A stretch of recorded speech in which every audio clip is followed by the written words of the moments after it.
What's going on? Welcome back to the channel. So I have the final review video on the tank, and this is the Tamiya M4 or M3 Bradley tank. And I have done this for my dad for Christmas, and this is actually, like I mentioned in my first update video on this, and this is the tank he served or worked on and serviced in the military and driven and all that fun stuff. So this is actually very cool, and I had the final and it's done, and it did not take me long. It did not take me long at all. It took me about a day and a half to do, which is kind of convenient for a tank. Most tank builders can get the tank done in like a day, but since I am kind of new at tanks still, and it's going to take me a little bit longer to do so. But she's done. She looks fantastic. She is weathered. Not too much, but I'll get into that here in a sec. So, like I mentioned in my first update video, there's two different types of versions of this tank. There's a wilderness tank, which is this version, and also there's a desert tank, and my dad serviced the wilderness tank. So it's green, black, and brown on some corners for the camouflage and all that fun stuff. So that's very cool. So let's go ahead and get to the colors. The color, I did the whole tank. I didn't prime the tank because I was using acrylic paints, so I did not prime it. But I used the Tamiya flat black to get the shadows down, because there's shadows on the tank and that fun stuff. And then I put the back base. I used the actual main color, the green.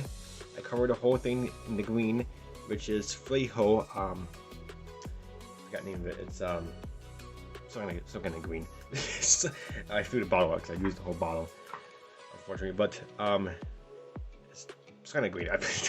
Go back to my first audio video. I said it over there.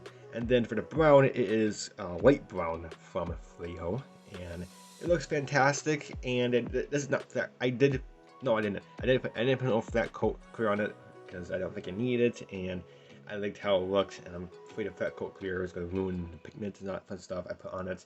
So, but it looks really good. So, I did not weather it crazy. I wanted to put rust on it and stuff, but my dad said there was no rust on the tanks when he served it. When he served them, only rust was on the tracks, which I had done some rust on the tracks, which you can't really see too well.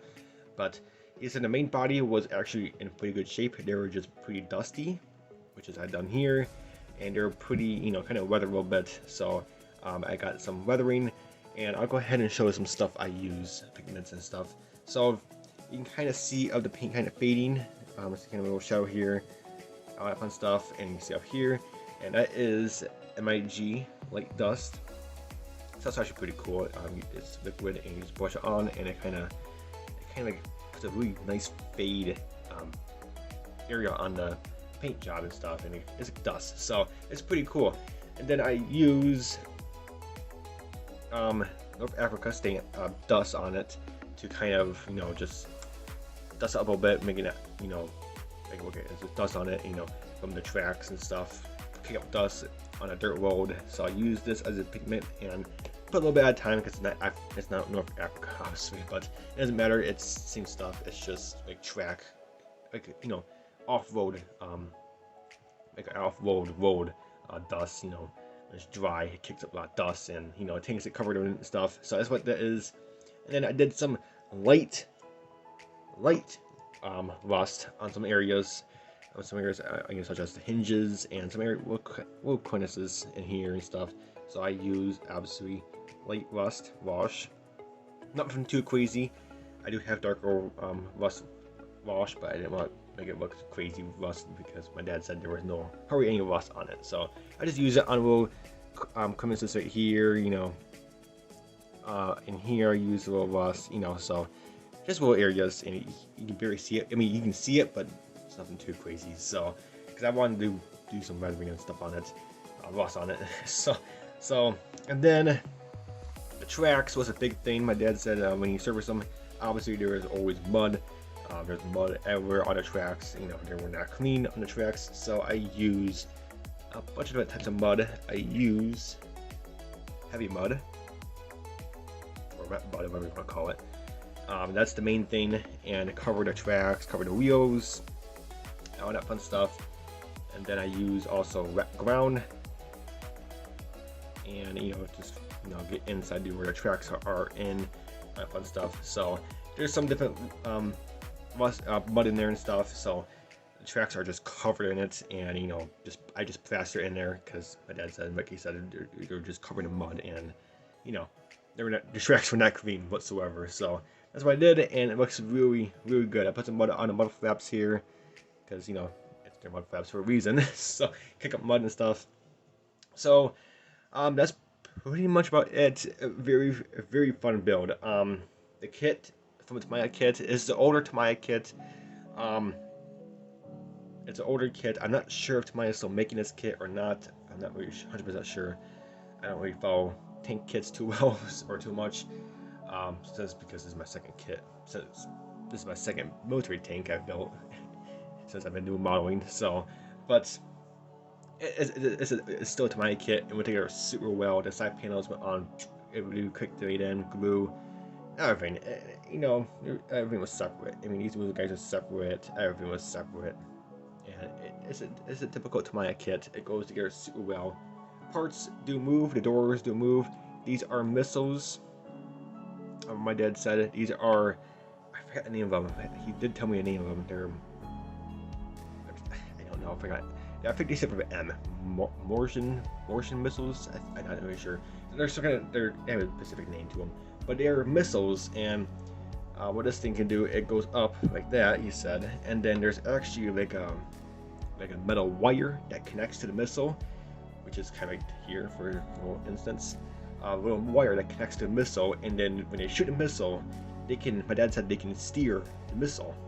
Not much. You're not going to do a 360 turn with a missile, obviously, but he said you can turn it very lightly, and he said these are meant to kill tanks. They're meant to kill other tanks, which is actually pretty insane.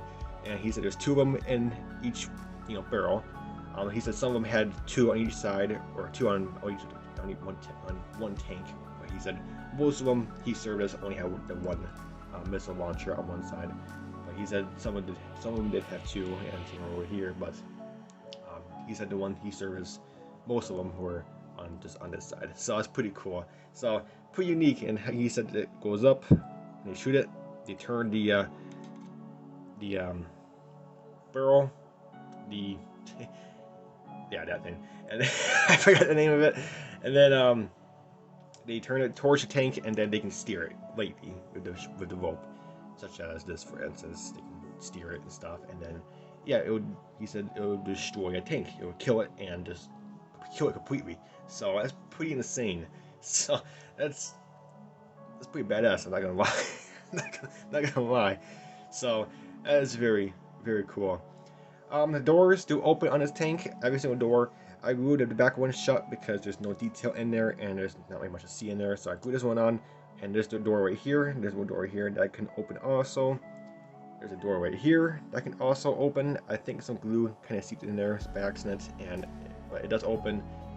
It does open before I accidentally glued it. And then there's 2 up here that do open. Those don't open anymore because I think, again, some glue got in there by accident because I used the Tamiya extra thin cement, and that's also really thin, and it goes in anywhere. So my bad on my part, but it doesn't matter because there's not much detail in there we see.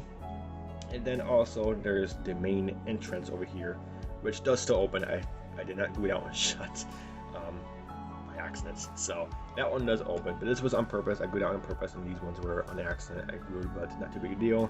It doesn't really matter because there's not much detail in there. But this one does open.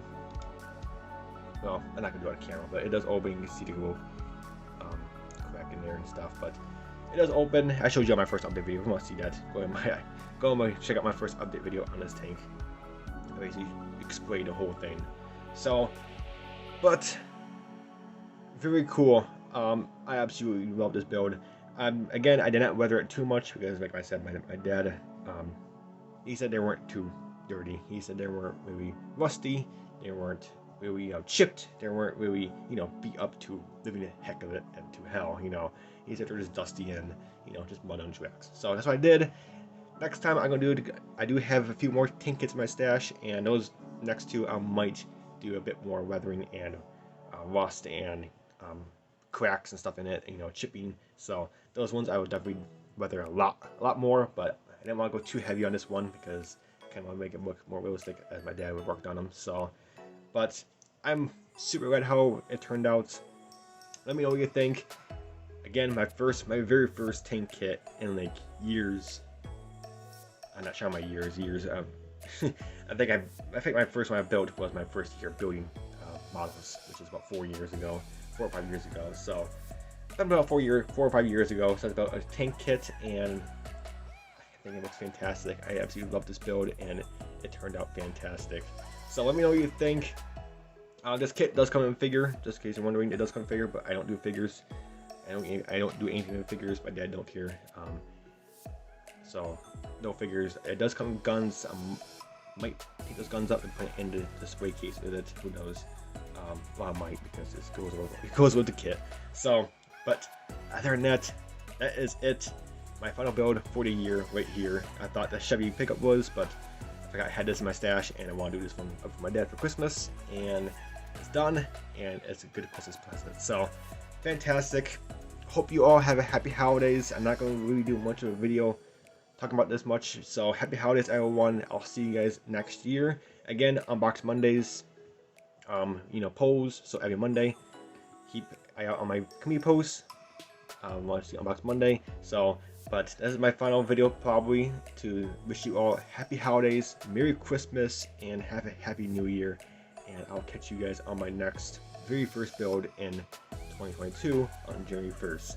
But alright guys, take care, happy holidays, Merry Christmas, happy New Year, and I'll catch you guys next time. Bye for now.